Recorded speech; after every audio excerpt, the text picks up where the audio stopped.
দীঘায় হোটেল বুকিংয়ে আরও কড়াকড়ি, পর্যটকদের নিরাপত্তায় নয়া পদক্ষেপ পুলিশের।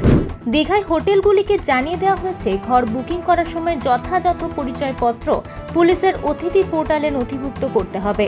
পর্যটকরা আসল না নকল আধার কার্ড ব্যবহার করছেন তা জানার জন্য আধার কার্ড শনাক্ত করতে পুলিশের পক্ষ থেকে আধুনিক অ্যাপ ব্যবহার করা হচ্ছে।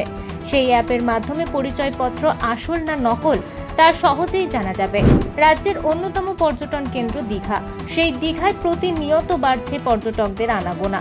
কখনো কখনো উঠছে অসামাজিক বিভিন্ন কাজের অভিযোগ। অপরাধ করে আত্মগোপনের ডেরা হিসেবে দীঘার হোটেলকে বেছে নিচ্ছে দুষ্কৃতীরা। সম্প্রতি দীঘার হোটেলে নকল পরিচয়পত্র দেখিয়ে আত্মগোপন করেছিল দুই জঙ্গিও। পুলিশ ও কেন্দ্রীয় তদন্তকারী দল এএনআই এর যৌথ অভিযানে তাদের গ্রেপ্তার করা হয়। সেই ঘটনার পর পুলিশ প্রশাসন আরও বেশি করে নড়ে চড়ে বসে। আগের থেকে আরও কড়া নিরাপত্তার ব্যবস্থা করা হচ্ছে পুলিশ প্রশাসনের পক্ষ থেকে। ইতিমধ্যে হোটেল কর্তৃপক্ষদের জানিয়ে দেওয়া হয়েছে রুম বুকিং করার সময় যথাযথ পরিচয়পত্র পুলিশের অতিথি পোর্টালে নথিভুক্ত করতে হবে। পাশাপাশি এবার আসল না নকল আধার কার্ড ব্যবহার করা হচ্ছে তা জানার জন্য আধার কার্ড শনাক্ত করতে পুলিশের পক্ষ থেকে অ্যাপ ব্যবহার করা হচ্ছে। সেই অ্যাপের মাধ্যমে পরিচয়পত্র আসল না নকল তা জানা যাবে।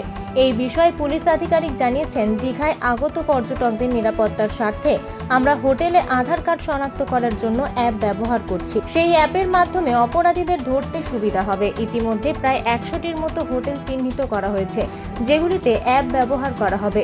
পরবর্তী সময় সমস্ত হোটেলেই তা ব্যবহার করা হবে। অন্যদিকে দীঘা হোটেল ব্যবসায়ী সমিতির পক্ষ থেকে এই ধরনের পরিষেবা চালু হলে আমাদের ছোট বড় সমস্ত হোটেল ব্যবসায়ীদের সুবিধা হবে। পুলিশের এই উদ্যোগকে আমরা সাধুবাদ জানাই।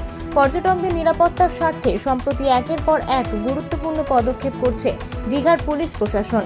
সম্প্রতি দীঘা এবং পার্শ্ববর্তী অঞ্চলে ঘটে যাওয়া কিছু ঘটনা বারে বারে বিড়ম্বনায় ফেলেছে পুলিশ প্রশাসনকে। সম্প্রতি তাই শান্তি শৃঙ্খলা বজায় রাখতে পূর্ব মেদিনীপুর জেলা পুলিশ প্রশাসনের বিশেষ এক নির্দেশিকা নিয়ে আসে। দীঘা শহরে মাইকিং করে তা স্থানীয় বাসিন্দা থেকে শুরু করে পর্যটক এবং ব্যবসায়ীদের জানিয়েও দেওয়া হয়। নতুন সেই নির্দেশিকা অনুযায়ী ব্যবসায়ীদের রাত্রি 11টা থেকে 11:30টার মধ্যে দোকানপাট বন্ধ করে দেওয়ার কথা বলা হয়েছে। সেই সঙ্গে পর্যটকদের নির্দেশ দেওয়া হয়েছে তারা যেন গভীর রাতে সমুদ্র সৈকতে বা আশেপাশে কেউ ঘোরাফেরা না করেন। রাতে পর্যটকদের হোটেলে নিরাপদে থাকার কথাই বলা হয়েছে। আর এবার নিরাপত্তার স্বার্থে আরও এক ধাপ এগোলো পুলিশ। জাহাঙ্গীর বাদশাহ রিপোর্ট, জেবি নিউজ।